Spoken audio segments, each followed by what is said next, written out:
Hello, everybody. Welcome back to another episode of Let's Be Real podcast. This episode is very special because we've already tried shooting it twice, and this is the third time that we're trying to shoot it. But for some technical reasons, we weren't able to shoot it like yesterday, so we're doing it today.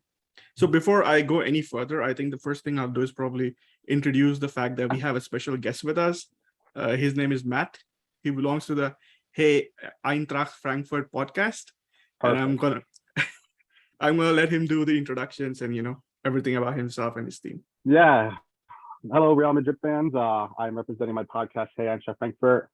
We are the English version of the podcast for Eintracht Frankfurt, the Bundesliga team, the best team in the world. And yeah, after Real Madrid. Oh, we'll find out tomorrow. And yeah, Brian Sanders has been doing this since 2018. I've been on board for about a year and a half now, or probably a little bit less than that. And that's just about us. And I thank you guys so much for having me on here. It's wild. A lot of things that Frankfurt even gets to play a team like Real Madrid on a competitive match compared to like a friendly or anything like that. So yeah, thank you so much for having me on, guys. Really appreciate it. Absolute pleasure. Yeah, it's an absolute pleasure for us as well because of the fact that, I think the last time we played Frankfurt was back in 1960 in a competitive fixture. So I don't know about you guys, but I think if my math is right, and if I learned math in high school, it's been a long time. So I guess it's something new for us as well. 1960, the famous final between Real Madrid and Frankfurt. And the funny thing is, the last Champions League final of all time, just to get that to some it's the best Champions League final of all time. A funny thing is the fact that last time Frankfurt faced us, the team that defeated to face us was Rangers back in 1960, and in the final, Frankfurt again beat Rangers to face us. But then, sorry. No, it's interesting. I didn't even know that. That's a really weird coinky-dink how that happened. But I mean, we had Derek Ray on the show a couple months ago, and he said that 1960 final was one of the best finals he's ever witnessed. So that's from Derek Ray himself. Yeah, well, I can't argue with that. Given the fact that I wasn't there, people might not realize. I don't know any of us were alive. No, but okay. Do you know who we bet to face Eintracht in the final back in 1960? I'll probably let you have it, but I do know who we beat. All right. Every Real Madrid fan should know who we beat. Just to get that in, it was Barcelona in the semi-final. Yeah. It's always a great time to beat Barcelona. It's never a bad time to beat Barcelona. Hopefully, we can dole out some more beatings on Barcelona this season. But then before we go ahead, I think there is something that needs to be said. Like, this is the first official game for Real Madrid. And for our podcast, this is the starting of the second season. We just started last year, so this is a special thing for us. And I'll probably let Sunet chime in here because he's the one who came up with this idea for this podcast. And I'll let him have the floor and, let us know about his feelings. No, I mean, I just pitched the idea, and it's all of us that kind of made this thing work. And it's been kind of an up and down season, especially in the beginning part of it. But as the team picked up, the way how we streamlined our content and how our listener base grew along with it was really great. And love for the love, man. Exciting thing. It was definitely a roller coaster, right? Because 1 week Real Madrid would lose and we'd be like, we're pretty angry, and we'd all, parrot Farouk's propaganda that Carlo Ancelotti should be sacked. I gotta hold my hands up, I used to post in the chat that I'm not gonna make it, I'm just gonna skip the ones that we're gonna lose, So especially if you remember the PSG and the Chelsea ties, was mad. Yeah, we had to endure a lot of Farouk propaganda that Carlo Ancelotti should be sacked and Camavinga is not ready. So Farouk, any thoughts on that before we go on? Last season as a whole and your experience on the podcast. I mean, that's the whole thing. So my views on Ancelotti haven't changed and they wouldn't change. But on the other hand, for Eduardo Camavinga, I'm very happy to say that I've been proven wrong, and he has shown that he's someone, for the big occasion. He's someone who we can see, the future of our midfield, him bossing the midfield in the future, the final replacement for the Bermuda Triangle, as Don Carlo calls them. So we can see we already had one in Valverde, and now we have another one. Hopefully we can have a third one also in Chouameni. So as you said, like it's just been a up and down season. I mean, like that's why we're football fans, right? Like we're happy today, Yeah. we're sad tomorrow, and we're happy again the next day. So that's the whole point of the game. And last season, what a ride, guys! Like that was just perfect. For me, the highlight has been the fact that nobody has called us clowns so far in the comments. But if you guys want to, please help yourself. But for us, like one season, this one season has been good. We'll take it as it comes. Probably, hopefully, with constructive criticism, we can improve more in the future. So I think last year was pretty special. Like we alluded to the fact that there were so many comebacks, PSG, and then it was Chelsea, where we were pretty generous in allowing them to come back at the Stamford Bridge. And I remember, Sunay, that you were pretty angry about the fact that we allowed them to score 3, and even some might even say 4 goals. Yeah, like absolute capitulation, and a must-win game, especially after having a 2-goal lead was catastrophic. But yeah, man, the team again showed its character, its mentality, how it faces adversity, and how it really overturned the team's fortunes. Like without the Champions League, I think people are still like looking down on us for sure. Just being I think if we probably hadn't won the Champions League, people like Farouk might have had more ammo against Carlo Ancelotti. But then I think this season, as the season goes on, this discussion will always come up, because being a Real Madrid fan is like it's just par for the course, because the manager, the players, they're always going to be questioned. Even Karim Benzema is questioned in certain quarters. I think that's something that's really bewildering, but it happens. So Matt, probably as a neutral fan, like how did you see this whole Real Madrid run, into the Champions League? I mean, it's unbelievable. I mean, I'll put my hand up. I did not think you guys were going to do anything really in the Champions League, just because of, all the moves you guys have made and the drama between you guys and Carlo Ancelotti, which I will never understand. But hey, you guys are the fans. I'm the neutral guy, the Don, as others say. But I mean, you guys had a really great run. I mean, I did not think you guys were going to beat Manchester City. I mean, you guys beat pretty much the top 3 Premier League teams, kind of put that stamp that, La Liga is better than the Premier League yet again. There you go. But the away goal rule kind of helped you guys in your favor against the Chelsea game, but I'm not going to say anything about that. Or actually, I guess you guys did have that one extra aggregate goal, but no, you guys had an amazing season. I mean, Benzema kind of took over everything. He's the real Madrista. He bleeds the white shirt through and through, and you can tell how much passion he has in that team and the squad, and also helps to have a great solid midfield core with Cruz, Modric, Casemiro, and those guys kind of just help the other players kind of work well, essentially. And I mean, then you guys have great young talent. I mean, the season you guys had was actually really great. I mean, Valverde was great. I mean, Vinicius Jr. is a freaking firecracker for you guys. I mean, you guys are Real Madrid. Just saying that name just puts it in perspective that you guys have expectations to win everything every single year. But you got to understand, you got to put it in perspective, Matt, that people didn't really respect us up until this season. Correct. And I was one of them. I was one of them. And you guys shut me up, and that kind of just proved more to me that like, hey, like we have this great kind of culture within the club, and no matter how bad the news is, no matter who leaves, who comes in, there's always a strive for excellence. So I mean, you guys always are going to be at the top no matter what, it seems like at this point, unless you guys fall off like Barcelona did last year. I don't think that will happen too much. As long as Florentino is president, I don't think that day is coming. But once Florentino leaves, nobody knows what happens, because future is uncertain, and you don't know the people who are going to take over from him. But then just to put this point in, I think against Chelsea we were tied on aggregate as well, because we scored 3 at their home, they scored 3 at our home, and we both didn't win each. So it probably still would have gone into the extra time. But then I think. But then I think it was an exciting season, and coming to the Supercup, which is what this episode is all about, because this episode is supposed to be a Supercup preview of the game against Frankfurt. So I think Carlo Ancelotti already said that he's pretty much going to field the same lineup that he did against Juventus. Farouk, I'm probably going to come to you and ask you, like, what is your analysis of the squad that he's going to put out, and what do you think about the team?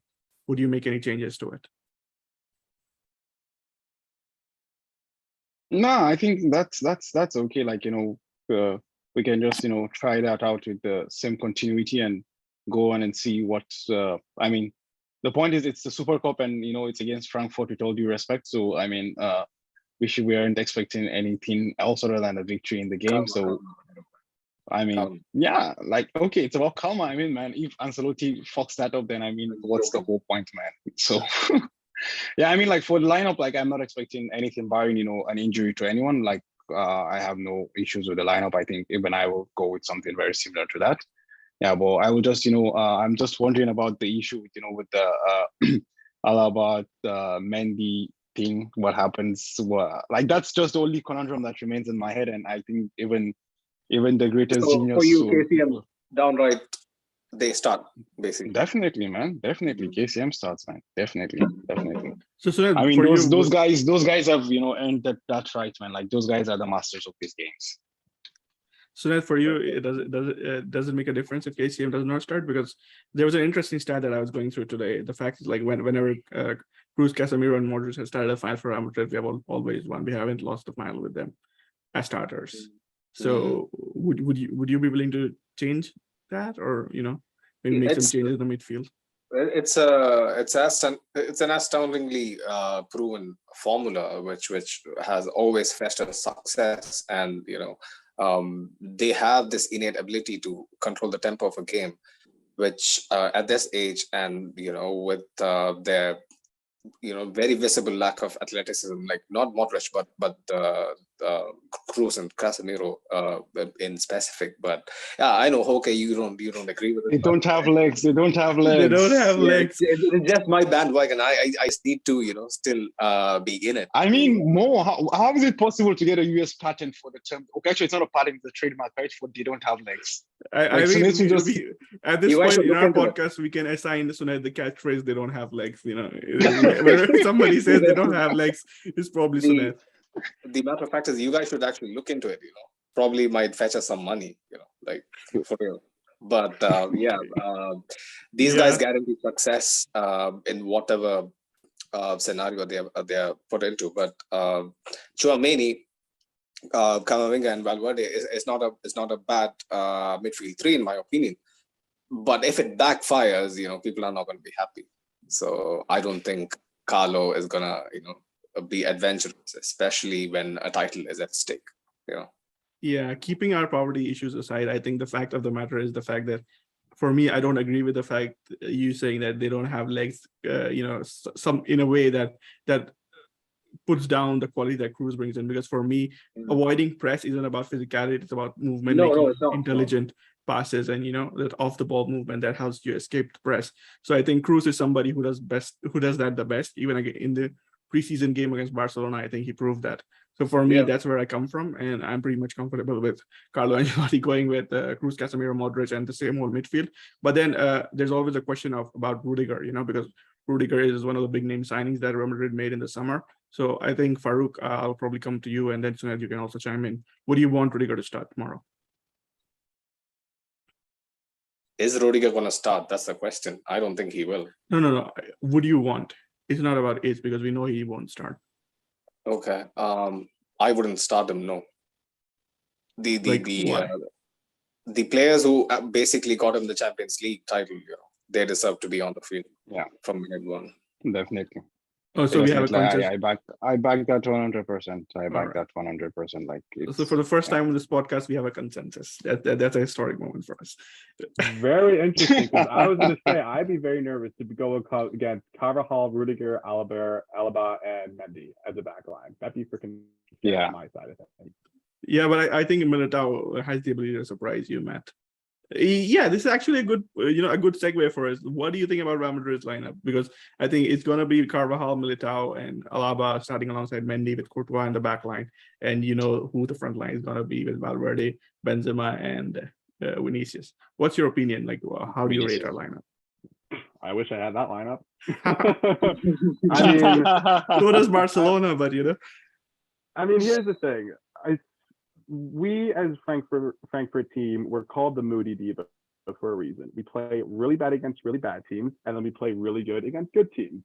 Not against Bayern last weekend. We'll talk about that next time.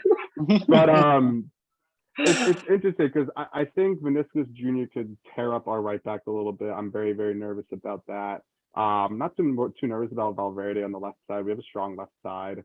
And then I think I mean your midfield is class. You guys are gonna dance around us as well. But we're the Moody Devo. That's how it is. But you guys have a super strong lineup. I mean, like I said, I wish I had the lineup to talk about too, but I don't. We rarely pay more than 10 million for a player. So that's where we are. I think although we were going to talk about the Frankfurt lineup later on, but I think this is a good point to bring it up because Matt already alluded to the fact that Frankfurt has a good left side, and I think one of the biggest stars for Frankfurt is Evan Dika, right, playing at the left center back. Yeah, because we play three in the back. He is on our left side. Him and Kostic, our left winger, work really, really well together. They're pretty much a dynamic duo. Kostic is one of those wing backs that can come back and support Ndika in case he gets screwed up. By potentially Valverde or maybe even Carvajal once he runs up there. But no, I'm very confident our left side. Just our right side is stronger on the offensive side of things rather than the defensive side of things, and then our middle is just a circus. How old is Ndika, by the way? Sorry to cut. 22, 23, I think. He's very promising. It's only a matter of time before Bayern picks him up. Yeah. Oh, well, that's the thing. I don't think he wants to stay in the Bundesliga. I think he's going to be either a potentially La Liga player or maybe in the Serie A. I don't think he's going to go. I don't think he's going to go to the Premier League either. But I'd rather have him go to the Premier League because they'll pay more for him. But I mean, we'll see. I mean, this is definitely going to be potentially his last season. We need him to sign a contract by January, and if we don't, he's gone for free. So there's that issue too. So I mean, he may get sold before the transfer window. I really have no idea. And what about Kostic? Do you guys expect him to stay and play like on Wednesday? He did sign a contract. I think he's going to play on Wednesday. I think he's going to leave after Wednesday because I think he wants to play. I think he wants to play because he wanted to play against Bayern. I think he wants to play Real Madrid just to have that on his resume as well. Why not beat both Barcelona and potentially Real Madrid in the same year? That'd be pretty much unheard of. But no, he's probably going to go to the Serie A, to probably Milan, honestly, maybe even go to West Ham. But I think he wants to leave. Okay. Yeah, that's he's like 28, right? Kostic is 28. Maybe a little older, maybe a little bit 29. He's not 30 yet, if I recall. But yeah, he's a good player. He's a good player. But yeah, I don't think he's getting into. Go on, man. Yes. So I mean, he's interesting. I mean, he came from Hamburg when we first got him. I mean, he was in the second division for whenever they got down, and then when we ended up signing him up, he's 29, by the way. I just looked it up. He thrived with Frankfurt. He made his stamp with Frankfurt. He has, he scored most goals, and he was like I think he was almost like the assist king in the Bundesliga for the past 2 years. So I mean, he's had a great career at Frankfurt. We signed him in 2018, so this would be his fourth year. I don't know. I just feel like he could be one of those people that wants to try out a different league, like with the Serie A. So he wasn't part of the DFB Pokal winning team, right? He was. He was in 2017. Okay. Yes, 2018. 2018, right. Yeah. So we got him for that season. Him, Jovic, Rebic, and Haller. Even though Kostic did not play a lot. Fun fact. Sebastian Haller. Exactly. So, but yeah, I mean, that's us.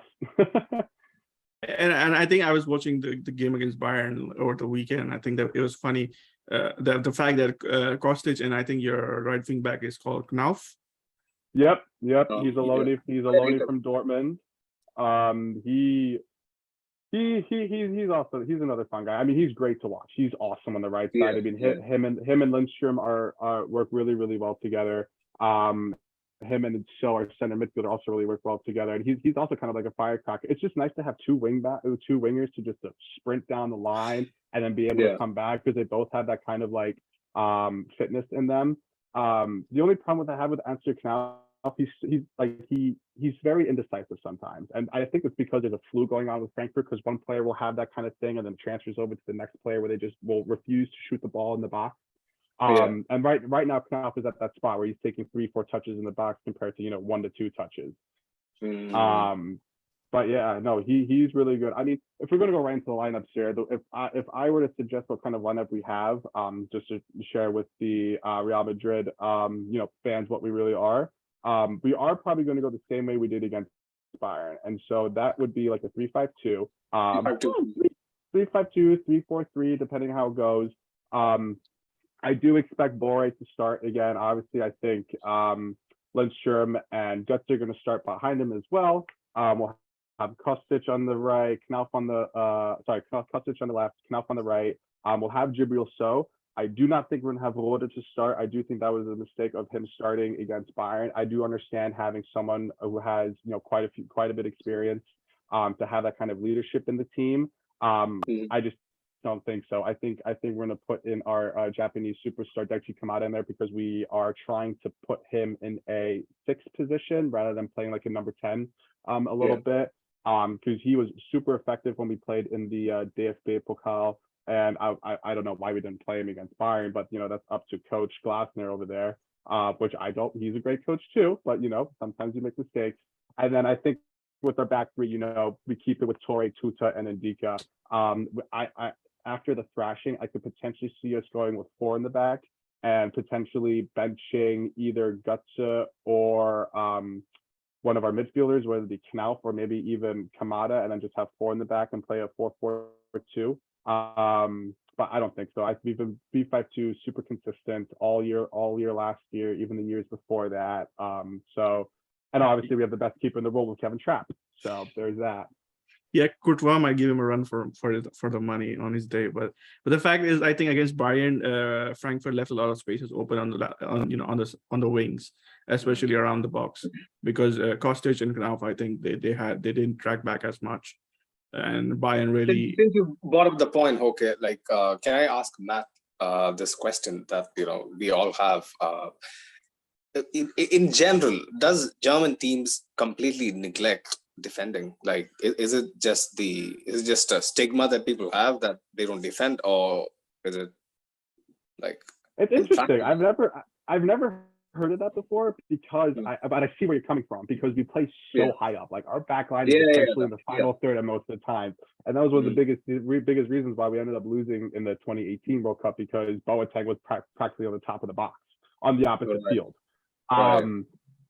So Frankfurt, we cannot keep a clean sheet to save our lives at all. I think we've kept maybe 2 or 3 clean sheets all of last year, but that goes the same with the Bundesliga. So that is a really good point. I think there is kind of a stigma where there is this kind of like offensive kind of minded game where it's like, hey, as long as we stay offensive and we keep the ball in possession, then we'll be fine. We'll have 70% possession. If they score on us with like 3 shots and 1 goal, then there it is. It happens with soccer. I mean, we've seen that happen multiple times in games. I mean, Barcelona's are kings of that.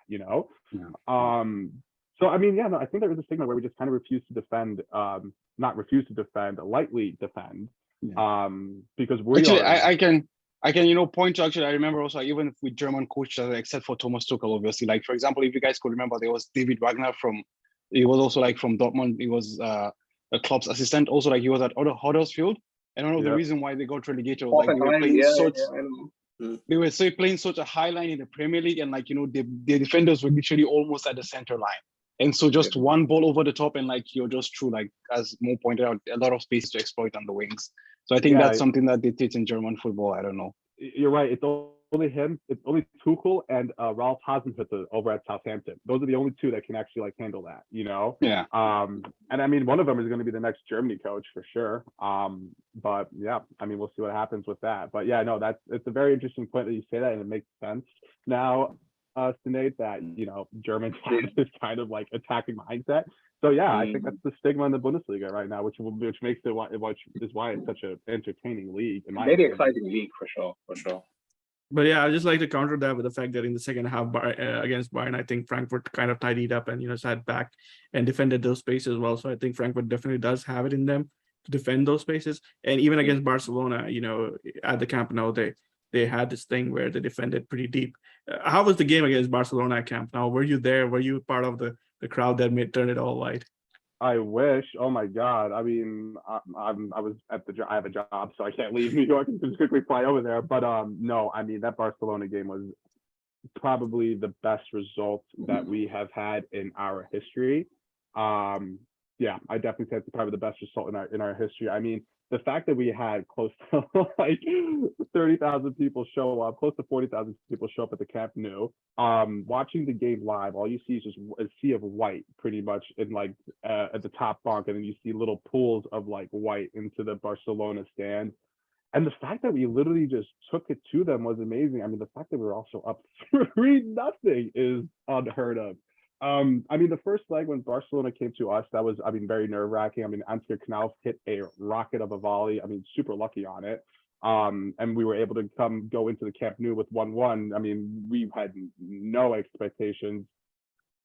Yeah, we just had no expectations having that kind of game against Barcelona.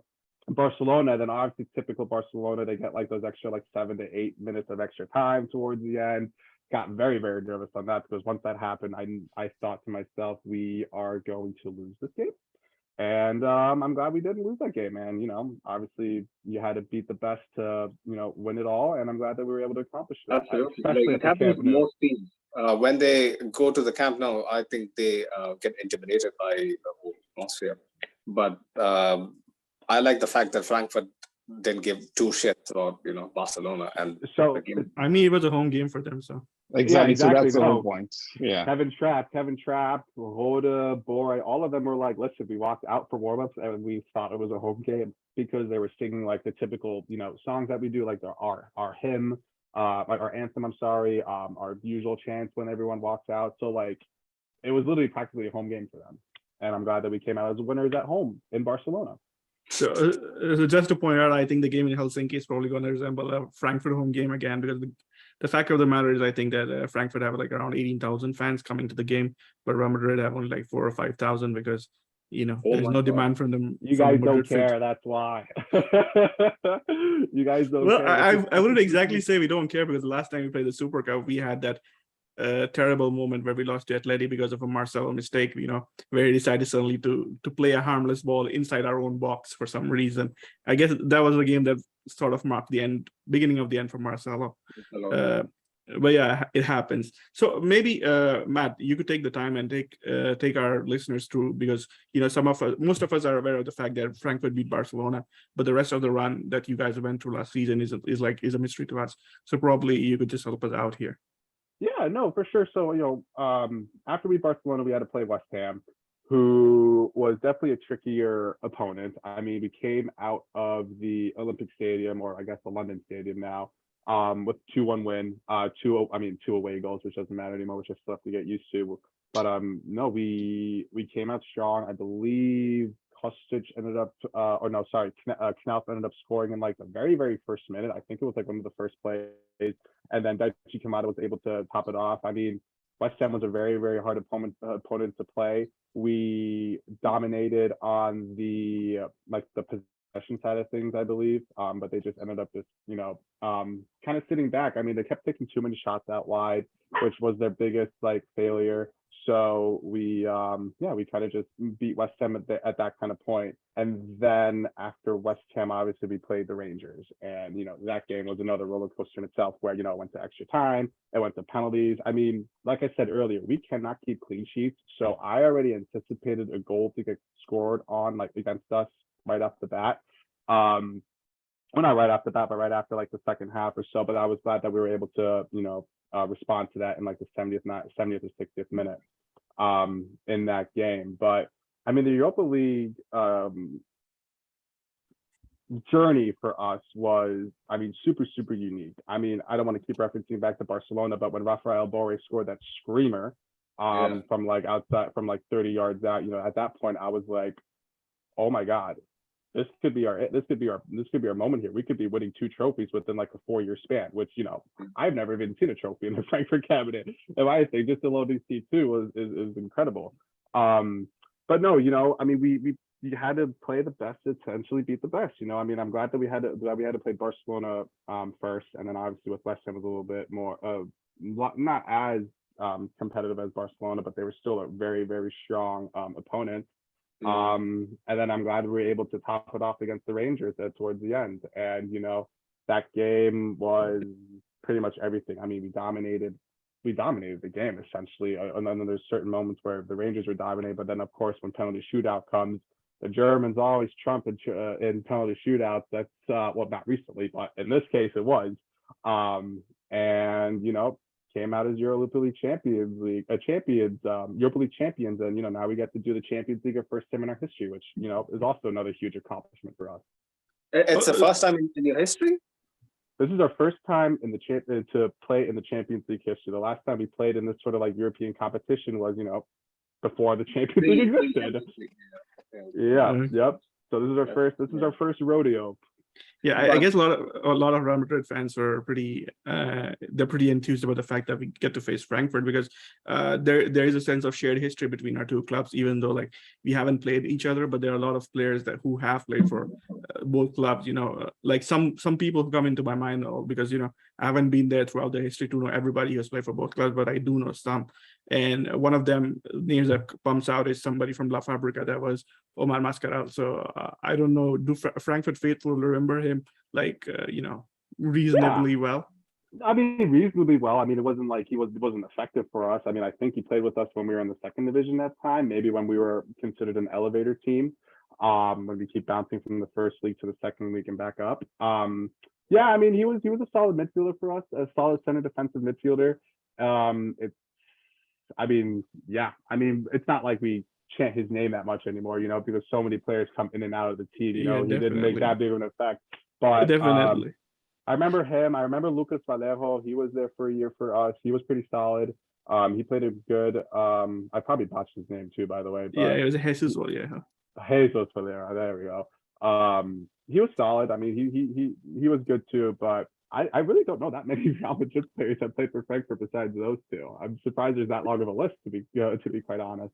For me, I was talking to your co-host Brian, and he was pretty fond of the fact that Vallejo played for Frankfurt and the time that he spent there, because I know as Madrid fans, it was the season that he spent at Frankfurt that really elevated him in our eyes, and we thought, okay, now this guy is ready to play for Real Madrid. But he comes back to Real Madrid and spends the next season injured, and the only time probably that people remember him playing is the game against Juventus, when we conceded 3 goals to almost throw away the lead against Juventus. So Vallejo at Real Madrid has had a tough luck. Yeah, it's funny that you say you don't really remember other players, because the biggest one probably has to be Luka Jovic, and he flopped at Real Madrid. You ruined Luka Jovic. He did not flop. You guys ruined Luka Jovic, and I'm glad you guys brought him back and he was able to score like his first game back, because then that showed like, oh, interesting. So it's not you, it's them. So I mean, hey, now he's at Fiorentina. We'll see what he does over there. But then he failed to score again at Frankfurt either, right? Because I remember he only scored 3, and those 3 came in the first 2 games. After that, he was pretty much like barren. Well, he was a bench player. He didn't start. He played like 20 minutes a game for us, because we had who did we have? We had Boré up there for a little bit. So. Hey, but thank you for the money. We appreciate it. I think it's one of the worst signs that Real Madrid have made in recent history. For me personally, I'm not a big fan of Luka Jovic. Maybe Stoneda and Farouk can chant in with their. I actually wanted to ask you, Matt, that do you you actually alluded to it earlier? Like, do you agree with the narrative that we spoiled him rather than him just being very one-dimensional a striker? I don't know if it's called spoiling. I don't know if that would be the right term to use. I think the right term to use is just like pressure, because there comes a lot of pressure when you sign with big teams like Real Madrid, Barcelona, Bayern, Liverpool, all that kind of things, especially coming from a small market team like Frankfurt. Yeah. And he had obviously such a successful season with us. I mean, he was technically a loanee for us, but then we ended up buying him, and then I don't know how that all happened. Like half of it went to Benfica, the other half went to us and stuff. I just, you guys have such high competition, because I think you guys also signed Hazard like the year before. You guys wanted to get him rolling. There was also talks about Mbappe joining you guys. So I think it's a combination of expectations and possibly also the league style, because like both La Liga and Bundesliga are fairly high scoring leagues in a sense, where La Liga has a little bit more of that, defensive, they're stronger on the defensive side of things compared to the Bundesliga. And I think so that's where Jovic kind of struggled in terms of like playing against some La Liga teams, because there was actually some sort of defensive presence compared to the Bundesliga. I think I think recently La Liga there has been a shift towards more defensive play because goals aren't as easy to score in La Liga anymore. Most teams that are not named Barcelona, Real Madrid are struggling to score goals, and I think even Atleti to an extent struggled to score goals last season. But for me personally, I think Luka Jovic, something that went wrong with him was the fact that I don't really think he has the attitude to play for Real Madrid, because there's a certain level of pressure, and then he was also hampered by tactics because I think Real Madrid's gameplay is built around getting the best out of Karim Benzema right now. So, and it's very slow as well, where we as Frankfurt, we are, sometimes counterattacking. That's where he thrives, Exactly. That's what I was going to point out. Like he played with Sebastian Haller, and Haller was like a target man who brought the ball down and releases Jovic off. If I'm not mistaken, that was how it was playing under Niko Kovac, right? Like it was that was the system. So like when he comes to Madrid, like I think he did not have the right mentality in the first place. But I mean, also like I think it was an error on Madrid's side as well, like to buy a player who is not suitable to your system and like trying to fill square pegs and round holes, as they say. So something like this. Exactly. Yeah. I mean, like the guy hasn't played that many games either to be exactly that much in the first place. Exactly. So exactly. Yeah. There's that too. Actually, Matt, for me, I was wondering about, because like for me, like I'm a kind of a purist when it comes to football. So like I do remember like we saw like Niko Kovac at Frankfurt, and I saw the games against Bayern, and like they were like mesmerizing football, man. As you point, like it was like counter-attacking at its very best. And then Kovac, when goes to Bayern the next season, and it becomes garbage. Like I don't know, like what happened there. I don't know if you could take us through about like how you guys view Kovac and what's the case with him. We love Kovac. I mean, he left us when we beat Bayern in the DFB Pokal, and I mean that's understandable. It happens in the Bundesliga. You get used to it, where great players, great managers always have to go to Bayern Munich for their stints and stuff like that. Then ended up, pooping the bed in that sense. But it sucked at that point. But we had this guy named I'm actually not allowed to say his name, but I'll say his name just for your Real Madrid fans. His name is Adi Hütter. And he kind of brought us to like almost to that Champions League threshold in the Bundesliga for us. But Kovac really implemented that counter-attacking system into our club. Kind of bittersweet that he got fired after we beat Bayern 5-1 afterwards. It was a little bittersweet. I did feel bad for the man afterwards, but hey, life comes full circle. But no, Kovac is probably the main man who implemented this counter-attacking 3-5-2 sort of system for us, because actually Hütter was fairly successful to that. And the reason why we didn't end up going to the Champions League that year is because before like week 25 or match day 25, match day 26, there was reports about him potentially leaving. He said, "I'm not leaving." The week later, he fucking leaves, or he was supposed to leave by the end of the season. So that's why we didn't go to the Champions League that year, because the morale was super low. We felt lied. We were lied to essentially by our coach at that time. And then now with Oliver Glasner coming in, leaving a very, very strong Wolfsburg team, who obviously clearly suffered last season by almost getting relegated.